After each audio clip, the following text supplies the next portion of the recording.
Do you like winning money? Or do you prefer to set it on fire? Well, either way, you're in luck. Here's this week's edition of Big Al's Big Five. Let's win some money. Oh, welcome in. It is a week 15 edition of Big Al's Big Five, or the Bab Five if you're nasty. After last week, I went 3-2, felt pretty good about myself. But this guy is red hot. Shawn is back 5-0 last week. I felt so good. I had all my numbers. I did all my homework. And then I look back and I'm like, holy shit, he destroyed me. So welcome back. What's going on, Al? Oh, holiday madness. I will actually see you on Friday. Looking forward to that. Yes. But also looking forward to today's slate. It's weird. I'm just going to warn you at home. Bet with caution. With all the COVID stuff, it's a little nutty, and some of these lines reflect that. Let's start in New York, the Big Apple. The Dallas Cowboys are 11-point favorites at the New York Giants. Daniel Jones out. The neck of Mike Glennon will start. The Giants are only averaging 16.5 points at home this year, which is 30th out of 32 teams in all of football. Their last three at home, only averaging 14. Dallas on the road, 23.9, about average. But there's no part of me that believes in Mike Glennon. They looked okay last week. At this point, the Giants are going to need big plays to keep up. And outside of Saquon Barkley, who's not really himself this year, I don't see how they can keep pace. 11's a big number, but I still think Dallas covers that, and pretty comfortably, just because of all their weapons. It's a star-studded cast versus a Giants team that is, well, let's just be honest, it's garbage. Yeah. Glennon, you can't have faith in him. So look for CeeDee Lamb to have a huge game today. I got a feeling that Prescott comes out of his, what I say is a slump. Yep. I like Dallas as well. I mean, give the points. I mean, hey, I think it's a no-brainer. You can't depend on the Giants at all. I don't care if it's a in-division rivalry or not. Yeah, I'm right there with you. And the Mike Glennon, even if it was Daniel Jones, I don't think that line would be quite as high. But nothing from this Giants team makes me think that they can keep pace with this Dallas team at all. And Dallas's defense, granted, last week things got a little hairy with Washington. But, I mean, that defense for Dallas is playing so well right now, I don't think there's a chance in hell. Well, you got the defensive player of the year and defensive rookie of the year in Parson playing, and I think he's going to terrorize the Giants all day long. Oh, yeah. For sure. Right there with you. They have nobody to block him. That offensive line is awful, which doesn't help the quarterback situation. It's all symbiotic. I'm right there with you. Let's go down south for this one. This line made me laugh, which is why this game is the most garbage football game maybe of all time. But that line made me laugh. Why in God's green earth, after just firing their coach and going through that whole circus, why is Jacksonville favored over anybody? That line was high as like 5.5. Well, they got the cancer out. Look, when Trevor Lawrence is speaking up, saying that there's problems in the locker room, when you don't have your best back on the field with Robinson, I think they feel kind of confident right now. I kind of like the Jaguars in this, man. I do. I think Trevor Lawrence. I think James Robinson. I like it. And I don't even know who's quarterbacking for Texas anymore. So it is Davis Mills. And let me tell you, this morning I have never spent so much time thinking about Davis Mills in my lifetime. But he's actually, the numbers say he's played pretty well over his last couple starts.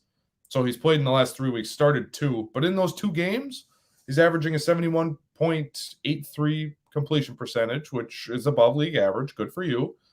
And about 325 yards. So it seems, and now granted, those games were, again, his last 2 starts were against the Rams, which actually he played pretty well, 310 for 2 touchdowns and a pick. The Rams aren't scrubs, and they still put up 22 points, granted at home. And then they played Seattle. They lost. But he played pretty well. He's not really been an issue. So this game for me is kind of a gut feeling game. And 4.5, again, seems like a really big number. And I'm right there with you. I see the argument clearly for Jacksonville. but I kind of remember the Raiders not playing very well after their whole Gruden thing. I think they had to squeak that game out against a pretty crappy team. I didn't actually look that up. I should have, but this, to me, I think Davis Mills has played well. I don't believe in Jacksonville, but it wouldn't shock me if Trevor Lawrence comes out and is just guns blazing. So, but I'm going to go Houston because I like that 4.5 number. I think they can keep this game close. I think that you're going to be losing that one. I really like Jacksonville in this. I think that you're going to see Trevor Lawrence be the Trevor Lawrence he was drafted to be. He feels comfortable with Robinson in the backfield. Whatever Urban Meyer's contention was with Robinson, I think he was just setting up Robinson for failure because his draft pick from last year, he wants to make sure that was going to be his guy for next year. Let's not have no controversy. Look, yes, is Jacksonville garbage? Yes, it is. But the Texans are terrible. Yeah. I just like the storyline here, and I'm going Jacksonville. Yeah, and I have no arguments for you. This is just a gut feeling. And actually, I did, for those at home, I did put in an underdog parlay this week. So I bet on Houston to cover. I don't know that they'll win, but at least to cover. And this next game, too. I got Cincinnati in this game. 3-point dogs on the road. Cincinnati on the road. I had to look at the numbers a couple different times. What are you gonna learn? Well, okay, you're right. Why do I keep betting on Cincinnati? Although they should have won last week. I was quite proud of them, even though I've lost money on them. But 3-point dogs on the road. They have been so much better on the road, especially offensively, than they have been at home, which I don't understand, really. They're averaging almost 30 points on the road. We're in Denver, averaging only 20 points at home. And I know that doesn't tell the whole story. And Denver's playing well. This is where my sticking point was. I almost convinced myself to go the other way, but I'll stick with Cincinnati. But Denver's defense playing well. Can the offense continue to keep going? Because if that's the case, then I trust Denver's offense to match Cincinnati's. Because I think Cincinnati is better on offense. But Denver, I don't even know what this note is in my thing. But regardless, Cincinnati's have a couple tough losses. So I think this could be a bounce back game. Plus, they need this game. They're currently sitting okay in their division, especially if Baltimore and Cleveland start trending downward, which with injuries and stuff looks like that's possible. They might back into the playoffs. But both teams really need this game. After a couple tough losses, I kind of lean in Cincinnati, and basically I'm just taking an underdog because I think this game's going to be close. Just like Lambeau Field in the winter, Denver is a different animal. Especially the weather out there being, so high in the sky. Cincinnati ain't going to be able to breathe in this game. I really like Denver. I like Denver a lot in this game. We're going to see, also, you got Joe Burrow's issue. That pinky is a lot worse than people are saying. Take it from me. I like this. I like the Broncos a lot. I mean, you were perfect last week. I have no argument. I took that because I parlayed them with Houston, and that was good value. So I was like, cool, let's keep it rolling. It would not shock me if Denver wins this game. I'm just telling the people at home, little underdog. You never know. Cincinnati, I think, overall is a better team. But, I mean, conditions, injuries, all that stuff plays a factor. So, I mean, Denver could win this game. There's just value in the Cincinnati pick. But as you pointed out, you might lose money on that. This next one, though, I feel pretty good about. New Orleans at Tampa. Tampa 11-point favorites. For the same reasons as I explained last week, Tampa doesn't lose at home. They are offensively almost unstoppable at home. I know New Orleans is getting healthier, but a really good Tampa defense against Taysom Hill. I mean, what else can you say? I don't expect New Orleans to be able to keep up the way that Buffalo somehow did, even though that game was a blowout and then they came all the way back. I don't expect New Orleans to be able to keep pace. I know it's a division game, but Tampa is just that good at home. They are a totally different animal. So I like Tampa and swallow the points this week. I like Tampa too. Hey, for you fantasy football people out there, Leonard Fournette, he's listed as questionable. I wouldn't be surprised if they rest Leonard Fournette, getting ready to looking for the playoffs, or limit his carries. Tampa I like. I just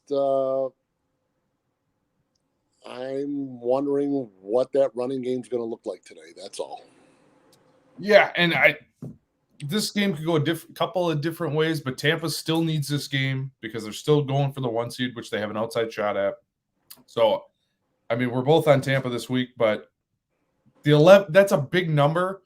And just the reputation of the Saints, I think, scares me more than what this actual Saints team is. Because if I'm looking here, so New Orleans, let's see, I think I had that somewhere. Yes, okay. So New Orleans on the road, averaging 24 points. That's okay, whatever. Overall, their points per game is 23. All right, their last 3, it's gone down to 17 since Taysom Hill has taken over. So they are trending downward, and Tampa's going the other direction. They've been red hot lately, so yeah.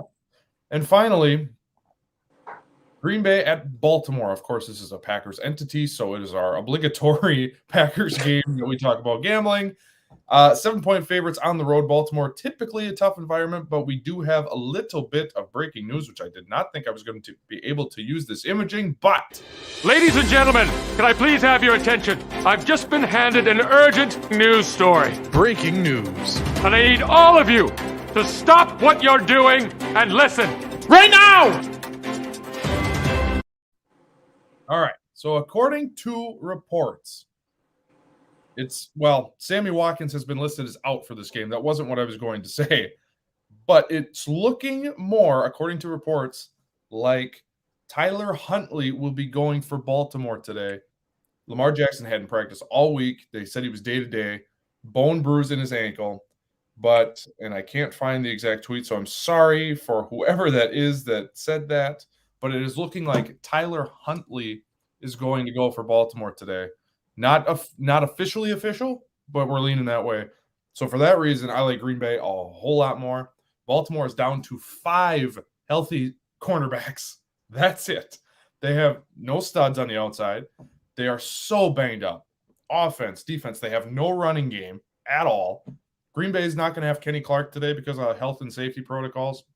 But at this point, I don't know that it matters. I mean, Kenny Clark's a huge piece to lose, but they are so banged up. I don't see a way Baltimore can keep this game close. Tyler Huntley can do some stuff. I mean, he's like he's bargain bin Lamar Jackson, but there's no way. And Hollywood Brown is nicked up too. He's like the only weapon you worry about. And now they don't have Sammy Watkins either.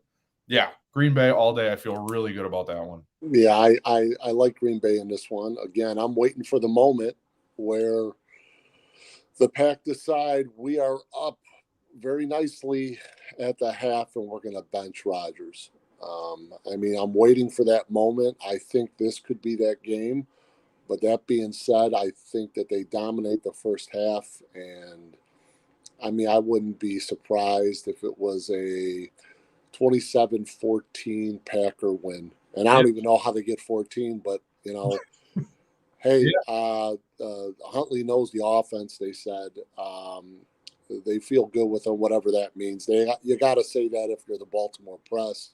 Yeah. Yeah, I think this is Green Bay all the way. I think this is an easy one.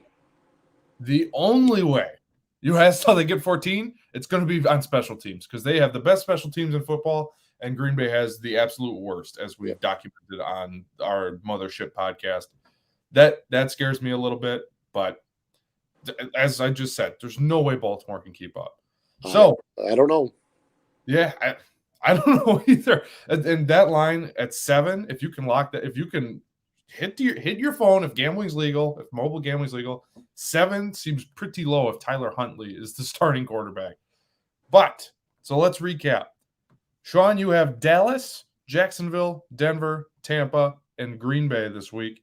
I have Dallas, Houston, Cincinnati, Tampa, Green Bay. So our differences are in the Houston, Jacksonville, and Cincinnati, Denver games. So we shall see. You're red hot, so I don't feel great about my chances, but you never know. Let's go underdogs this week.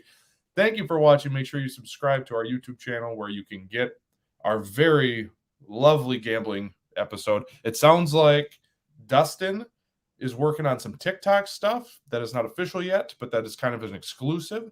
So make sure you keep an eye out for that. We'll probably announce it. And then also follow the Mothership Podcast, Lockdown Corner. You can do that on Apple and Spotify. And that's going to wrap it up for this week. Enjoy your football Sunday. Should be a strange week of games with all the COVID stuff. So stay safe, stay healthy, and we will be back next week. We might have to adjust some things because obviously the holidays are around, but we'll do our best. Otherwise, stay safe. Have a good Christmas week. Lockdown Corner should be back earlier this week. We haven't totally discussed it, but it should be Tuesday or Wednesday. But anyway, we'll see you then. Thanks for tuning in. We'll see you next week.